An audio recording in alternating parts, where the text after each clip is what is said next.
You are in the middle of a sentence, making a valid point, and someone talks right over you, as if you do not exist.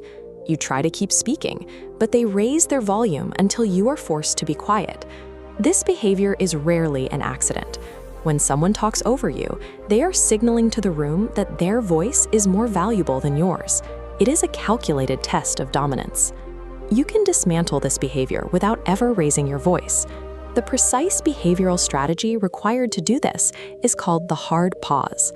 Mastering this maneuver shifts the dynamic. It moves you from a defensive position to one where you dictate the pace and focus of the conversation. Step 1 requires absolute emotional control, and it starts before the interruption even happens. The exact fraction of a second they begin to interrupt you, instantly stop talking. Stop your speech abruptly, mid-sentence or mid-word. Do not fight them for volume. Dropping your speech instantly creates a jarring lack of resistance. Your first instinct might be to show annoyance.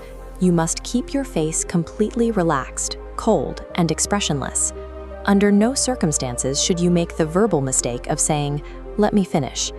If you assert your frustration, you signal to the interrupter that they have successfully disrupted your emotional state. Conversely, if you quiet down, shrink back, and let them take over, you hand over your conversational momentum.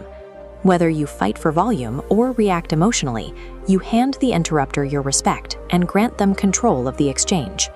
Step 2 is the cold observation.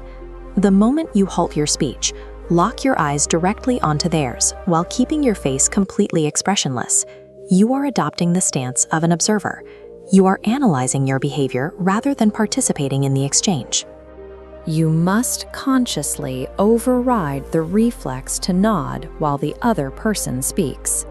Do not smile, and do not show any signs of agreement to ease the sudden tension. When the interrupter realizes they are speaking to someone who is staring right through them, they will experience immediate physical discomfort.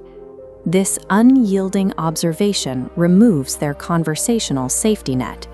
It reverses the social pressure, pushing it entirely onto them. Step 3 begins the exact moment they finish their interruption. You do absolutely nothing. This diagram illustrates your required hold time. You must let a heavy, unbroken silence fill the room for exactly 3 full seconds. As the timer completes, the psychological weight of that sustained silence drops squarely onto the interrupter. This specific void acts as a spotlight. By refusing to fill the gap, you force the interrupter's outburst to linger, making the breach of etiquette obvious to everyone present. Step 4 is the unbothered resume. Without breaking eye contact, you begin to speak. You resume your original sentence precisely at the syllable where you were cut off. Keep your voice absolutely calm, steady, and unbothered. This flowchart illustrates your final choice. If you take the red path and acknowledge a single argument the interrupter just made, the technique fails. Validating their points destroys the leverage you gained during the agonizing silence. You must bypass them entirely. When you completely ignore what they said, they realize their desperate cry for attention meant absolutely nothing to you. By returning strictly to the point of interruption, you definitively strip the interrupter of their assumed authority. You have instantly halted your speech, observed them coldly, maintained the heavy silence, and resumed unbothered. The dynamic in the room has now shifted.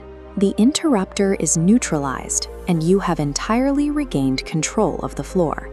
Respect is commanded through an unwavering presence rather than competing for volume.